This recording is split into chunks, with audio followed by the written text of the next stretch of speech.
So this is our second lecture on the topic, that is chapter number 16, Semiconductor Devices of 12th Science of Maharashtra Board. In last lecture we have discussed some introductory part. काही part जो आपल्याला माहिती पाहिजे होता तो आपण discuss केला introductory लेक्चरमध्ये, पहिल्या लेक्चरमध्ये.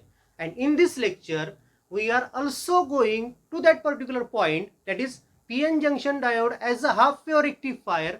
But before moving to that point, I am also discussing some points. Okay, these points are important one. ये आपको ध्यान में रखना है. ये अगर आप ध्यान में रखेंगे तो ये आगे का पॉइंट आपको समझ में आएगा. ठीक है. The first point is what is rectification. मैंने ये डिस्कस किया है. What is rectification? It is the process of conversion of AC to DC.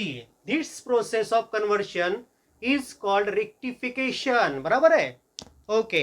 Now, what is rectifier? जो rectification करेगा उसको अपन rectifier बोलेंगे. बराबर है? So, rectifier it is a circuit which converts AC to DC. So rectifier is a circuit which converts AC to DC. Remember the point. Now the third question is, what are types of rectifier? In last lecture we have discussed that the rectifier can rectify half of the wave. Also the rectifier can also rectify complete AC wave. Full wave भी rectify कर सकता है वो, और half wave भी rectify कर सकता है. Means rectifiers are of two types. They are of two types. एक है हाफ वेव रेक्टिफायर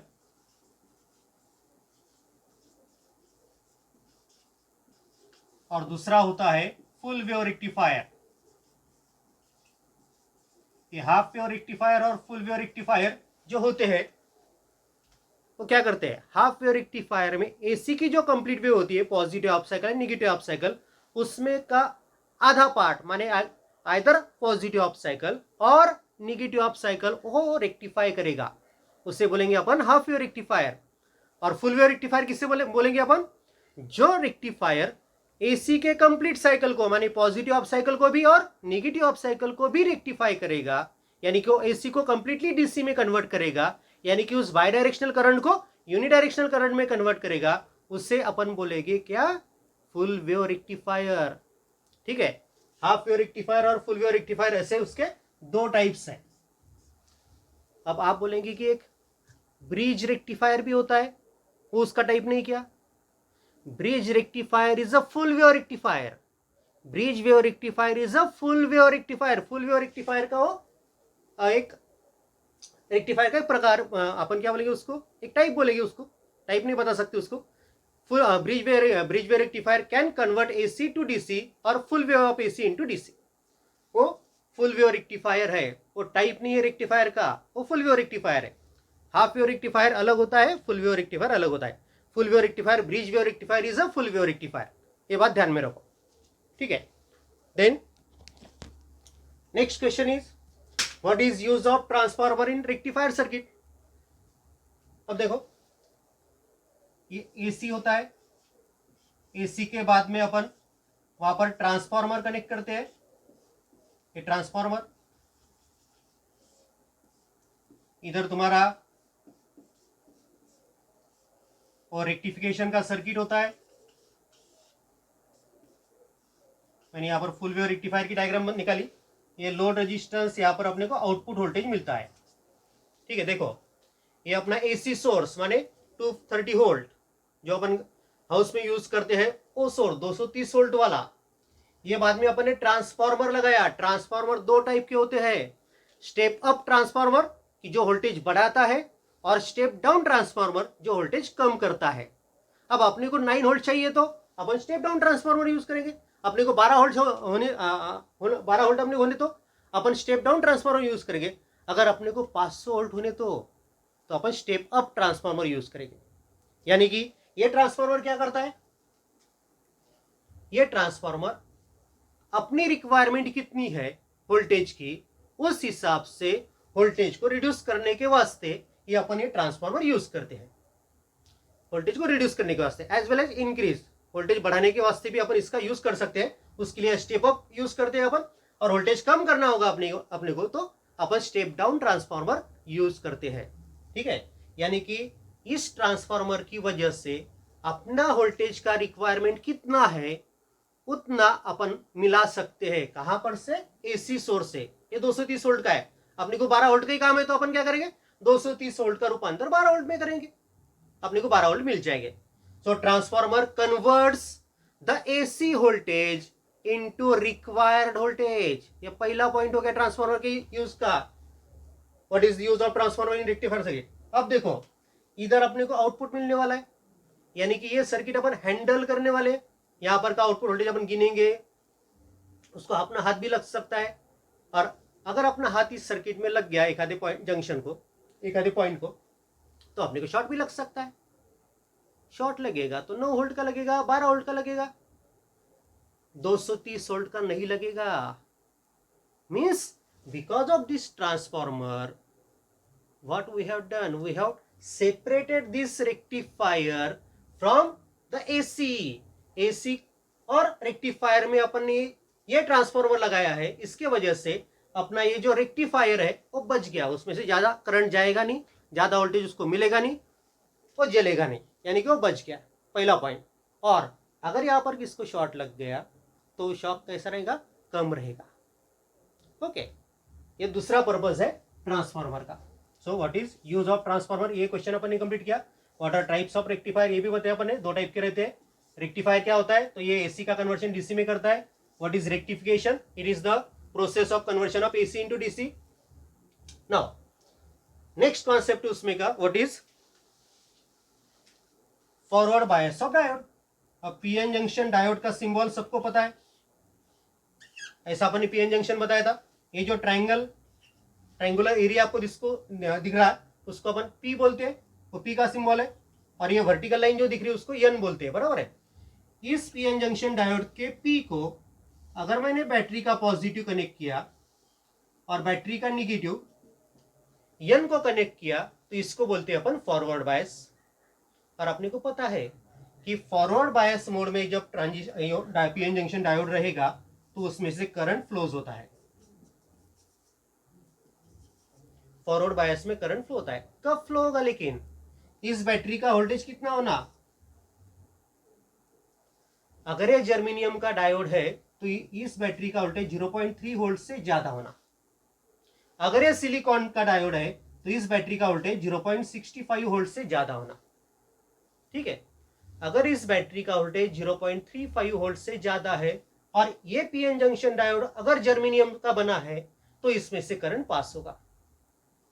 ये पीएन जंक्शन डायोड अगर सिलिकॉन का बना है तो इसको अपने को ये वोल्टेज लगाना पड़ेगा, ये बैटरी का वोल्टेज कम से कम कितना लगाना पड़ेगा? 0.65 वोल्ट लगाना पड़ेगा, उसके बाद ही वो कंडक्ट होगा।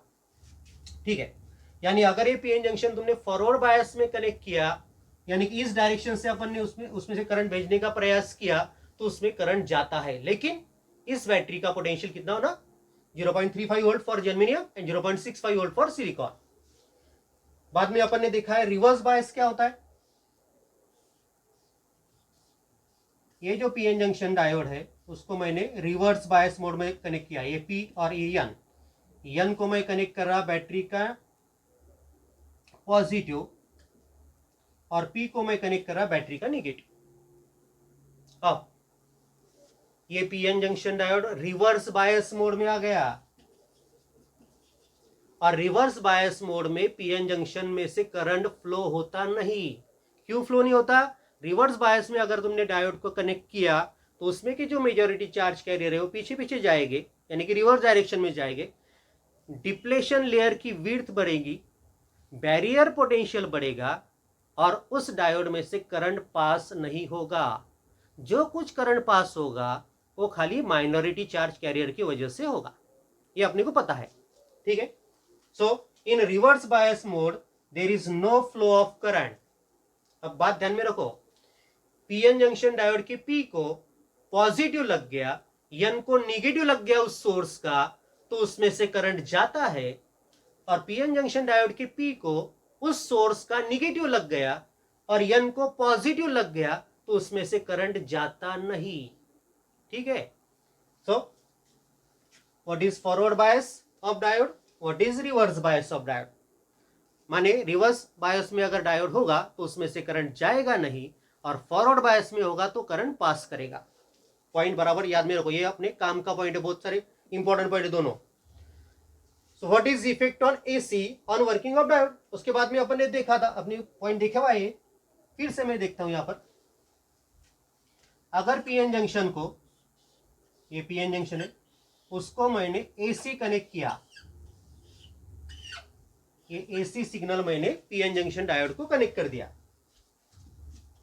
अब एसी अल्टरनेटिंग सिग्नल है, अल्टरनेटिंग सिग्नल क्या करेगा, एक पर्टिकुलर इंस्टेंट ऑफ टाइम को इस डायरेक्शन से करंट भेजेगा और नेक्स्ट इंस्टेंट ऑफ टाइम को इस डायरेक्शन से करंट भेजेगा। माने this AC for particular instant of time, this terminal of AC act as positive terminal and this act as negative terminal, and in the next instant of time this terminal becomes negative and this becomes positive. Why? Because this AC will supply current in this direction, so it becomes positive, and when this supplies in this direction current, then this becomes positive. Means AC के जो दो terminal है वो positive positive negative ऐसे alter होते रहेगी। Okay, point ध्यान में रखो बराबर। अब पहला पॉइंट, अगर इस एसी सिग्नल ने इस डायरेक्शन से करंट भेजने का प्रयास किया तो वो करंट भेज सकेगा क्या? इस एसी का वोल्टेज सफिशिएंट है, 0.7 वोल्ट से ज्यादा है, सिलिकॉन का डायोड है, ये बन गया पॉजिटिव। पॉजिटिव किसको कनेक्ट हो गया, पी को। माने कि जब एसी का ये टर्मिनल पॉजिटिव रहेगा और वोल्टेज 0.7 वोल्ट से ज्यादा रहेगा तो इस डायोड में से करंट जाएगा। नेक्स्ट इंस्टेंट क्या होगा, वो एसी क्या करेगा, अपोजिट डायरेक्शन से करंट भेजेगा। अब ये बनेगा पॉजिटिव, ये बनेगा नेगेटिव, ये पॉजिटिव बन गया, ये नेगेटिव बन गया, इधर से करंट भेजने का काम करेगा। अब पॉजिटिव किसको कनेक्ट हो गया, एन को, नेगेटिव किसको कनेक्ट हो गया, पी को। ये डायोड कौन से मोड में जाएगा, रिवर्स बायस, और रिवर्स बायस मोड में डायोड में से करंट पास होता नहीं, ये अपने को पता है, फिर इसमें से करंट जाएगा नहीं। So if you directly apply AC to this PN junction diode, then what happens, then for half cycle, say positive half cycle, then for half cycle only current passes through the diode, and for next half cycle there is no flow of current.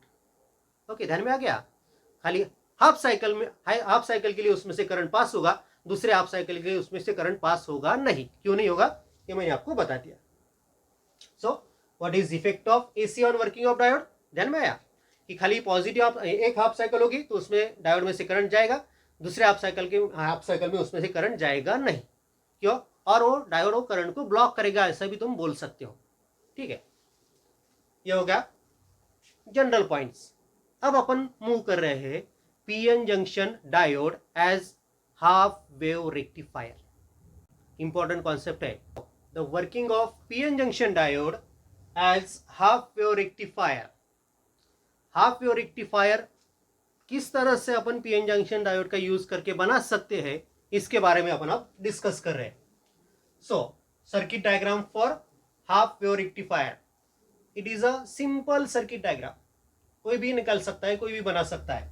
अब देखो अपने को half wave rectifier बनाना है, उसके लिए अपने को AC source लगेगा। ये एसी सोर्स लिया अपन ने, इसको पॉजिटिव नेगेटिव बताते नहीं अपन ने देखे हुआ है, क्योंकि ये क्या करता है, एक बार इस डायरेक्शन से करंट भेजेगा, एक बार इस डायरेक्शन से करंट भेजेगा। ये जो एसी सोर्स है इसका वोल्टेज रहता है 230 वोल्ट। अपने को 230 वोल्ट नहीं चाहिए, अपने को कम वोल्ट चाहिए। फिर अपन क्या करेंगे, उस 230 वोल्ट को कन्वर्ट करेंगे कम वोल्टेज में। कौन करेगा, ट्रांसफॉर्मर करेगा। So we are using a transformer which will convert this 230 volt into say 9 volt or 12 volt. ये ट्रांसफॉर्मर, इसका सिंबल इस तरह से रहता है। ये जो मैंने बताया कॉइल, ये प्राइमरी कॉइल रहती है, इसको मैं P1 P2 ऐसा नाम देता हूं। P1 P2 primary coil winding, और इधर रहती है सेकेंडरी वाइंडिंग। सेकेंडरी के नंबर ऑफ टर्न्स मैंने कम बताए, S1 S2 ऐसा नाम देता मैं सेकेंडरी को। इसके नंबर ऑफ टर्न्स मैंने कम बताया, माने मैंने कौन सा ट्रांसफॉर्मर यूज किया, स्टेप अप कि स्टेप डाउन। इधर के नंबर ऑफ टर्न्स कम, यानी कि सेकेंडरी का वोल्टेज कम रहेगा प्राइमरी से, यानी कि यह ऐसा ट्रांसफॉर्मर है जिसने इनपुट वोल्ट को कम कर दिया, यानी कि आउटपुट में मिलने वाला वोल्टेज अपने को कम मिलेगा। So it is a step down transformer. ध्यान में रखो, स्टेप डाउन ट्रांसफॉर्मर निकालते वक्त ये सेकेंडरी के नंबर ऑफ टर्न्स प्राइमरी से कम निकालने के, ठीक है। और मुझे अगर स्टेप अप निकालना होगा तो मैं क्या करूंगा, प्राइमरी से सेकेंडरी के नंबर ऑफ टर्न्स ज्यादा बताऊंगा। ध्यान में रखोगा, ध्यान में रखिए पॉइंट है डायग्राम निकालते वक्त, ठीक है। Now to this secondary connect a PN junction diode in series with a load resistance। Secondary coil के सीरीज में अपन ने ये डायोड डी कनेक्ट किया, यानी कि वो डायोड का पी मैंने सेकेंडरी S1 को कनेक्ट किया, उस डायोड का एन मैंने लोड रेजिस्टेंस को कनेक्ट किया, और लोड रेजिस्टेंस का सेकंड टर्मिनल मैंने S2 यानी कि सेकेंडरी 2 को कनेक्ट कर दिया, और मुझे आउटपुट वोल्टेज मिलने वाला है इस लोड रेजिस्टेंस के अक्रॉस, वी आउट मैं उसको बोलता हूं, ठीक है। अब ध्यान में रखो बराबर, अपना एसी सोर्स 230 वोल्ट वाला, उसको मैंने ट्रांसफार्मर लगाया। ट्रांसफार्मर क्या करेगा, it will convert this 230 volt AC into lower voltage AC. Transformer AC का कन्वर्शन एसी में ही करता है, लेकिन उसका फेज उल्टा होता है। देखो, अगर इधर से आने वाली वेव इस तरह से होगी, यानी कि पहले पॉजिटिव हाफ साइकिल और बाद में निगेटिव हाफ साइकिल होगी, तो सेकेंडरी में मिलने वाली जो वेव मिलेगी अपने को, तो उसकी उल्टी मिलेगी, यानी कि यहां पर पहले निगेटिव हाफ साइकिल मिलेगी, बाद में पॉजिटिव हाफ साइकिल मिलेगी। पॉइंट ध्यान में रखो, यहां पर ट्रांसफार्मर फेज चेंज करता है 180 से, फेज चेंज करता है 180 से, माने यानी कि जब एसी की पॉजिटिव हाफ साइकिल शुरू होगी तो यहां पर ट्रांसफार्मर के आउटपुट में क्या रहेगा, नेगेटिव हाफ साइकिल रहेगी। जब यहां पर एसी की नेगेटिव हाफ साइकिल रहेगी तब यहां पर इसकी पॉजिटिव हाफ साइकिल रहेगी, ठीक है। अब इसको ध्यान में बराबर रखो।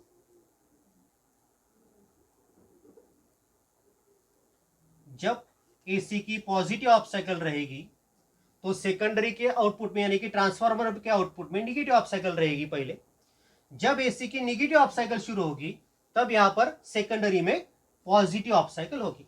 आउट ऑफ फेज सिग्नल रहता है ट्रांसफार्मर के आउटपुट में का, इनपुट के आउट ऑफ फेज आउटपुट का सिग्नल रहता है, ये ध्यान में रखो ट्रांसफार्मर में, ठीक है।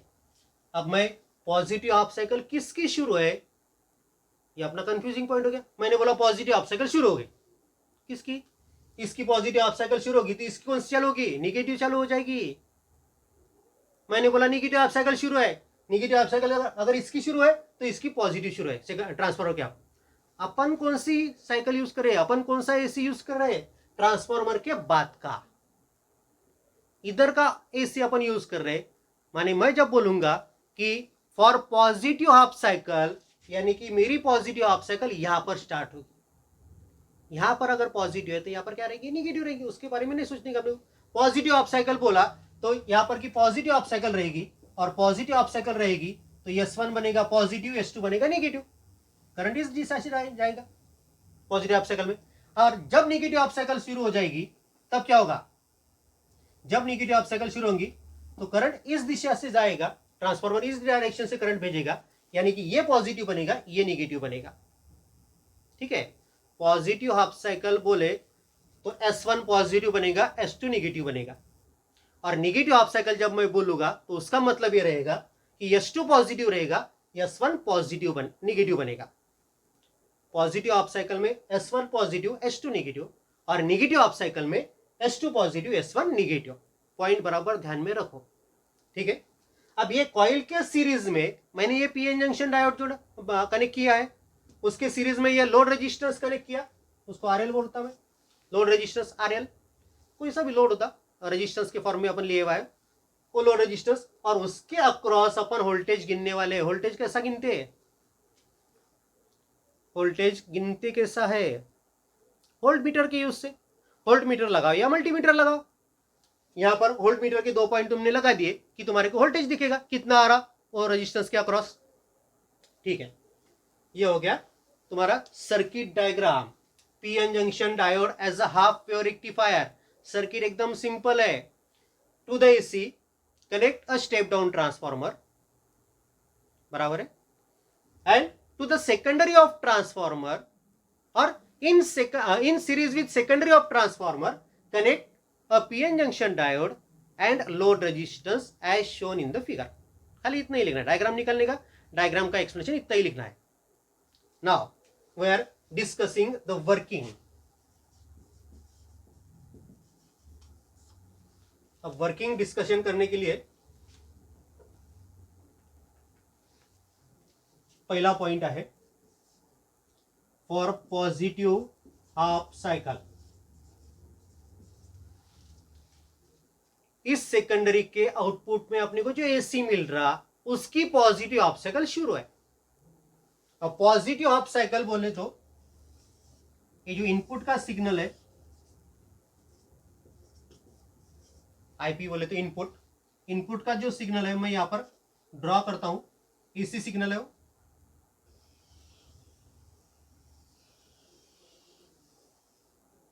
इस तरह से वो सिग्नल होगा, ये पॉजिटिव हाफ साइकिल, ये नेगेटिव हाफ साइकिल, ये positive half cycle, negative half cycle, ये कंटिन्यू आगे बढ़ेगा। और मुझे आउटपुट में जो वोल्टेज मिलने वाला है, ये टाइम एक्सिस, आउटपुट में मुझे जो वोल्टेज मिलेगा वो कब मिलेगा, कैसा मिलेगा, कितना मिलेगा, वो मैं यहां पर ग्राफिकली बताने वाला हूं। ठीक है, अब ध्यान में रखो, पॉजिटिव हाफ साइकिल शुरू है माने this S1 becomes positive and S2 becomes negative, बराबर है। मैंने आपको बताया था जब पॉजिटिव हाफ साइकिल शुरू होगी तो ये जो एसी का सोर्स है, अब एसी का सोर्स ट्रांसफार्मर बन गया, ये जो एसी का सोर्स है वो एक डायरेक्शन से करंट भेजेगा, समझो ये इस डायरेक्शन से करंट भेज रहा, इस डायरेक्शन से अगर वो करंट भेज रहा तो ये बन गया पॉजिटिव, ये बन गया निगेटिव। ठीक है, so S1 is at positive potential which is connected to P of diode. S2 is at negative potential which is connected to N of diode. ये डायोड का P है, ये डायोड का N है, बराबर है। P कनेक्ट हो गया सोर्स के पॉजिटिव को, N कनेक्ट हो गया सोर्स के निगेटिव को। So the diode is in forward bias. For positive half cycle, diode is forward bias। Diode अगर फॉरवर्ड बायस रहेगा तो डायोड अगर फॉरवर्ड बायस रहेगा तो उसमें से करंट पास होगा from P to N। So from this diode current will flow, means this current will flow through the load resistance from top to bottom म्हणू आपण त्याला, you can say from top to bottom. So through this load resistance current flows like this. AC का signal क्या हो रहा है, आप देखो पॉजिटिव हाफ साइकिल है, डायोड फॉरवर्ड बायस मोड में है, इसमें से करंट जाने वाला है, जाने वाला करंट देखो इसको मिलने वाला वोल्टेज कैसा हो रहा, बढ़ते बढ़ते जा रहा, बाद में मैक्सिमम बन गया, फिर कम होते जाने वाला है। यानी इसको मिलने वाला वोल्टेज अगर बढ़ता गया तो डायोड में से जाने वाला करंट भी बढ़ेगा, अगर मिलने वाला वोल्टेज कम हो गया तो डायोड में से जाने वाला करंट भी कम होगा। Means the current flowing through this load resistance increases then decreases, increases then decreases। so voltage will be V is equal to I into R। Formula अपने को पता है, वोल्टेज कैसे निकालते, तो जाने वाला करंट अगर बढ़ेगा तो रेजिस्टेंस फिक्स है, रेजिस्टेंस फिक्स है, this resistance is constant, current बढ़ रहा, करंट अगर बढ़ रहा तो वोल्टेज भी बढ़ेगा। So output voltage will go on increasing, output voltage बढ़ते जाएगा up to a particular value. अब जाने वाला करंट कम हो रहा, जाने वाला करंट कम हो रहा, ये यहाँ पर ये पोर्शन देखो, जाने वाला करंट कम हो रहा, जाने वाला करंट कम हो रहा, यानी कि जाने उसको मिलने वाला वोल्टेज कम हो रहा। So this current will go on decreasing, ये करंट कम होती जाएगा। ये करंट अगर कम होगा, लोड रेजिस्टेंस में जाने वाला करंट अगर कम हो गया तो रजिस्टर करंट कम हो गया तो आईआर प्रोडक्ट भी कम होते जाएगा, मींस मिलने वाला वोल्टेज भी कम होते जाएगा। So the voltage go on decreasing. देखो पॉजिटिव हाफ साइकिल जब इस सेकेंडरी के अक्रॉस अपने को मिलेगी तो S1 will behave as a positive terminal and S2 will behave as negative terminal, so that the diode D is in forward bias mode. So current flows through the diode, बराबर है, current flows through the diode. The current flowing through the diode initially increases up to a maximum value, so that output voltage also increases up to the maximum value. Then current decreases to the minimum value, means 0. Current decreases to minimum value to the 0. So that's why the output voltage again decreases to 0. So it becomes 0. जब positive half cycle उस diode को मिलेगी तो वो diode conduct होगा और अपने को आउटपुट वोल्टेज ऐसा मिलेगा। This is our output voltage. ठीक है, अब अपन बात करेंगे निगेटिव हाफ साइकिल की। जब निगेटिव हाफ साइकिल यहां पर स्टार्ट होगी तो ये क्या करेगा, ये करंट इस डायरेक्शन से भेजने का प्रयास करेगा। मेरे वर्डिंग पे ध्यान रखो। ये सेकेंडरी का बन गया पॉजिटिव टर्मिनल, ये बन गया निगेटिव टर्मिनल। क्यों? निगेटिव हाफ साइकिल शुरू हुई इसलिए। जब पॉजिटिव हाफ साइकिल शुरू थी तब क्या था, ये ऊपर वाला पॉजिटिव था, नीचे वाला निगेटिव था। अब निगेटिव हाफ साइकिल शुरू हो गई, माने S2 बन गया पॉजिटिव, S1 बन गया निगेटिव। देखो ये S1 निगेटिव है, काय को कनेक्ट हो गया, वो पीएन जंक्शन के P को कनेक्ट हो गया। और ये S2 पॉजिटिव है, किसको कनेक्ट हो गया, पीएन जंक्शन के N को, यानी कि निगेटिव को कनेक्ट, N को कनेक्ट हो गया पॉजिटिव बैटरी का, और P को कनेक्ट हो गया सोर्स का negative. So the diode will be in reverse bias mode. वो डायोड रिवर्स बायस मोड में बनेगा, और अगर डायोड रिवर्स बायस मोड में है तो no current flows through the diode. Diode में से करंट नहीं जाएगा, डायोड में से करंट नहीं जाएगा तो इस लोड रेजिस्टेंस में से भी करंट नहीं जाएगा। इस लोड रेजिस्टेंस में से करंट नहीं जाएगा तो करंट की वैल्यू रहेगी 0। करंट की वैल्यू रहेगी 0 तो वोल्टेज भी क्या रहेगा, 0। माने निगेटिव हाफ साइकिल के लिए अपने को वोल्टेज मिलेगा ही नहीं। So the output voltage for negative half cycle will be like this, 0 volt. देखो पॉजिटिव हाफ साइकिल में उस पीएन जंक्शन डायोड में से करंट पास हो गया और वो करंट लोड रेजिस्टेंस में से गया ऊपर से नीचे, ओके बराबर है। लेकिन निगेटिव हाफ साइकिल में उस डायोड में से करंट पास ही हुआ नहीं, 0 वोल्टेज अपने को मिला। ठीक है, फिर से पॉजिटिव हाफ साइकिल तैयार होगी, क्योंकि एसी की positive half cycle negative half cycle positive half cycle negative half cycle ऐसा कंटिन्यू शुरू रहता है, 1 सेकंड में 50 बार होता है। पॉजिटिव हाफ साइकिल होगी, निगेटिव हाफ साइकिल, फिर से पॉजिटिव हाफ साइकिल यहां पर आएगी, यानी कि S1 भी बनेगा पॉजिटिव, S2 बनेगा निगेटिव। बोलो फटाफट, ये पॉजिटिव बन गया तो पॉजिटिव कनेक्ट हो गया P को, ये निगेटिव बन गया तो ये निगेटिव कनेक्ट हो गया N को। ये PN junction diode forward bias mode में आएगा, फॉरवर्ड बायस मोड में आएगा तो वो कंडक्ट होगा तो उसमें से करंट जाएगा, उसमें से करंट जाएगा तो अपने को आउटपुट वोल्टेज मिलेगा, और मिलने वाला आउटपुट वोल्टेज फिर से अपने को वैसा ही मिलेगा, बढ़ते बढ़ते जाएगा, बाद में कम होते जाएगा। ठीक है, फिर से निगेटिव हाफ साइकिल आएगी, निगेटिव हाफ साइकिल अगर आएगी तो इसमें से करंट पास ही नहीं होगा। ठीक है, आया ध्यान में आप। माने जब पॉजिटिव हाफ साइकिल रहेगी सेकेंडरी की तो डायोड कंडक्ट करेगा, अपने को आउटपुट वोल्टेज मिलेगा। जब निगेटिव हाफ साइकिल रहेगी सेकेंडरी की तो डायोड कंडक्ट नहीं करेगा, वो रिवर्स बायस मोड में रहेगा और अपने को वोल्टेज मिलेगा नहीं, आउटपुट वोल्टेज मिलेगा नहीं। इसका मतलब क्या हो गया, देखो जब पॉजिटिव हाफ साइकिल होगी तभी ही अपने को वोल्टेज मिल रहा, जब निगेटिव हाफ साइकिल उसमें से आ रही तो अपने को वोल्टेज ही मिल रहा नहीं। यानी कि निगेटिव हाफ साइकिल के लिए ये सर्किट कट ऑफ हो गया, निगेटिव हाफ साइकिल में वो काम कर रहा नहीं, खाली पॉजिटिव हाफ साइकिल में काम कर रहा। इसलिए इस पीएन जंक्शन डायोड ने क्या किया, इस पीएन जंक्शन डायोड ने खाली हाफ साइकिल के लिए काम किया है, हाफ साइकिल के लिए काम किया है। ओके, और इस हाफ साइकिल के लिए वो कट ऑफ है, वो काम नहीं कर रहा, उसमें से वोल्टेज करंट जा रहा नहीं, वोल्टेज अपने को मिल रहा नहीं, यानी कि खाली हाफ साइकिल के लिए ये पीएन जंक्शन डायोड काम कर रहा।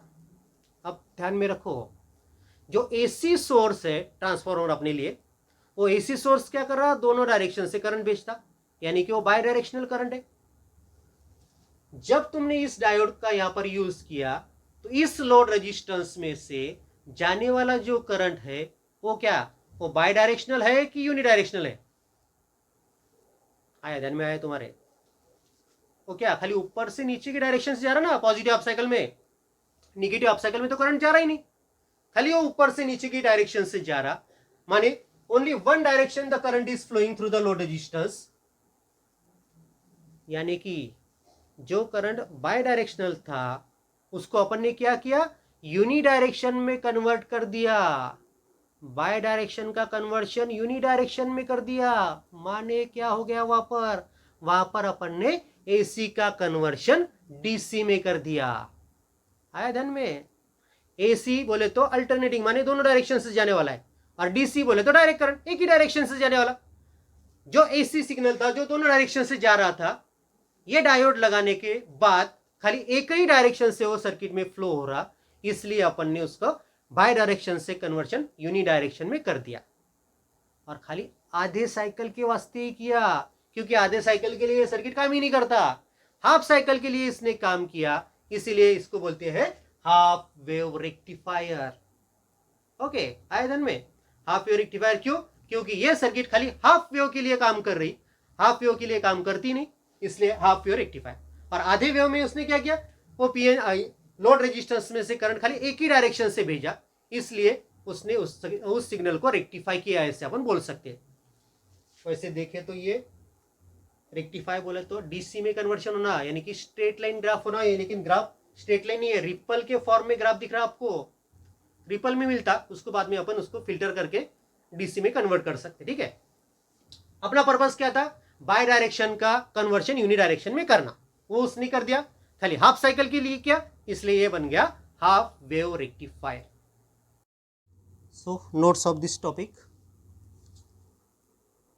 some points are given in the book which I have written in the form of questions like this.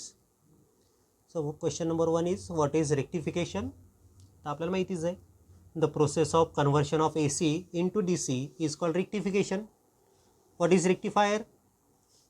An electric or electronic circuit which converts AC into DC is called as rectifier. What are types of rectifiers? Two types of rectifiers, half wave rectifier and full wave rectifier. Half wave rectifier किसे बोलते हैं? A rectifier which converts only half of the AC cycle into DC is called half wave rectifier. और full wave rectifier किसको बोलते हैं? A rectifier which converts complete AC cycle into DC is called full wave rectifier. उसके बाद में अपन ने देखा what is purpose of transformer in rectifier. Rectifier में ट्रांसफार्मर का क्या काम होता है? वो एसी को और रेक्टिफायर को सेपरेट करता है, बराबर है, अपने को शॉक से बचाता है, और जितना वोल्टेज अपने को चाहिए, कम चाहिए ज़्यादा चाहिए एसी का वोल्टेज, वो बना के देता है अपने को। So it is use for two purposes. The transformer allows us to step up और step down the voltage as per requirement. और दूसरा पर्पज़ है उसका, it isolates the rectifier circuit from main supply to reduce the risk of electric shock. ठीक है, ये general discussion अपन ने पहले ही किया था। नेक्स्ट कॉन्सेप्ट है उसमें का हाफ वेव रेक्टिफायर। क्वेश्चन इस प्रकार आ सकता है आपको बोर्ड में, explain with neat diagram working of PN junction diode as half wave rectifier. अब इसमें डायग्राम, सर्किट डायग्राम भी इंपॉर्टेंट होती है, उस डायग्राम का एक्सप्लेनेशन भी आपको लिखना पड़ता है, उसका वर्किंग भी लिखना पड़ता है, और इनपुट वेव फॉर्म और आउटपुट वेव फॉर्म ये सब आपको निकालना पड़ता है। इसलिए मैंने जो पूरा लिखा है यहाँ पर उतना पूरा आपको 3 मार्क के लिए लिखना पड़ेगा। देखो, a simple half wave rectifier circuit using only one PN junction diode is as shown in the following figure। ठीक है, आप इसका स्क्रीनशॉट ले सकते हो, जिनको नोट्स नहीं मिल रहे उन्होंने स्क्रीनशॉट लेके रखो और उस पर से नोट्स अपने तैयार करो। क्या यही लिखे तो चलता? डायग्राम देखो, ये एसी सोर्स अपना, ये ट्रांसफार्मर स्टेप डाउन ट्रांसफार्मर है, यहाँ के नंबर ऑफ टर्न सेकेंडरी के कम है, ये प्राइमरी, ये सेकेंडरी, ये इनपुट वोल्टेज बन गया, सेकेंडरी के अक्रॉस अपने को जो वोल्टेज मिलने वाला इनपुट वोल्टेज है, और लोड रेजिस्टेंस के अक्रॉस अपन जो वोल्टेज लेने वाले हैं वो आउटपुट वोल्टेज। ठीक है, एक्सप्लेनेशन क्या लिखा देखो, डायग्राम सबको निकालते आती। एक्सप्लेनेशन में the secondary coil A B of the transformer is connected in series with a PN junction diode D and load resistance RL। ये लोड रेजिस्टेंस और PN जंक्शन डायोड के सीरीज में ये सेकेंडरी अपन ने कनेक्ट कर दी, ये series में बन गया। The output is obtain across the load resistance, load resistance के आउटपुट में अपन लोड रेजिस्टेंस के अक्रॉस अपन आउटपुट ले रहे हैं। वर्किंग देखो उसका, the output of transformer is AC means it is in the form of alternate positive and negative half cycles। ये transformer का जो आउटपुट है सेकेंडरी का आउटपुट ये AC रहेगा, माने कि ये पॉजिटिव और नेगेटिव हाफ साइकिल के फॉर्म में रहेगा। अब अपन ने देखे थे कि ट्रांसफार्मर के आउटपुट में जो वोल्टेज मिलता है वो AC मिलता है, उसमें पॉजिटिव और नेगेटिव हाफ साइकिल चालू रहती है।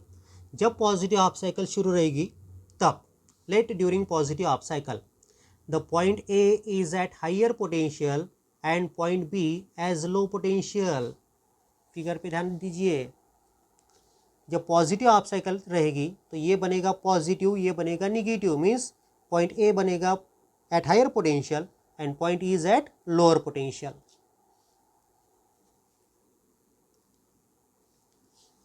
So that the diode D is in forward bias and current flows through the circuit from A to B। ए से बी की दिशा से डायरेक्शन करंट वहाँ पर पास करेगा, माने कि लोड रेजिस्टेंस में से ऊपर से नीचे करंट जाएगा। During negative half cycle the point A is at low potential and point B is at high potential, so that the diode D is in reverse bias and no current flows through the circuit. ठीक है, this shows that the diode conducts for only positive half cycle, it does not conduct for negative half cycle. That is it allows the current to pass for only half cycle in only one direction। So with the help of this circuit the bidirectional current means AC get converted into unidirectional means DC for only half cycle of AC, so it is called half wave rectifier। ये wave form भी आपको निकालना होती है, इसको एक mark रहता है, एक मार्क इस फिगर को, सर्किट डायग्राम को एक मार्क, वर्किंग को एक मार्क, ऐसे 3 मार्क वहाँ पर डिस्ट्रीब्यूशन रहते हैं। इनपुट वेवफॉर्म, ये अल्टरनेटिंग सिग्नल जो अपन ने सप्लाई किया, ये सेकेंडरी का आउटपुट है। हाँ, ट्रांसफार्मर के सेकेंडरी का आउटपुट, AC का इनपुट नहीं, ट्रांसफार्मर के सेकेंडरी का आउटपुट। क्यों? क्योंकि AC का इनपुट और ट्रांसफार्मर के सेकेंडरी का आउटपुट ये आउट ऑफ फेज होते हैं, ये मैंने आपको बताया था। ठीक है, ये इनपुट हो गया, ये अपन ने दिया उस डायोड को, PN जंक्शन डायोड को, तो खाली पॉजिटिव हाफ साइकिल के लिए अपने को आउटपुट वोल्टेज मिल रहा, नेगेटिव हाफ साइकिल में वोल्टेज मिल रहा नहीं। पॉजिटिव हाफ साइकिल में मिल रहा, नेगेटिव में मिल रहा नहीं, पॉजिटिव में मिल रहा, नेगेटिव में मिल रहा नहीं। Hence the output voltage obtain across RL is in the form of alternate pulses. These are pulses, alternate pulses मिल रहे अपने को। ये वेव फॉर्म की डायग्राम और सर्किट डायग्राम बराबर ध्यान में रखो, एकदम सिंपल है। ठीक है, आया ख्याल में क्या होता है? तो हाफ वेव रेक्टिफायर में AC की खाली हाफ वेव रेक्टिफाई होती है।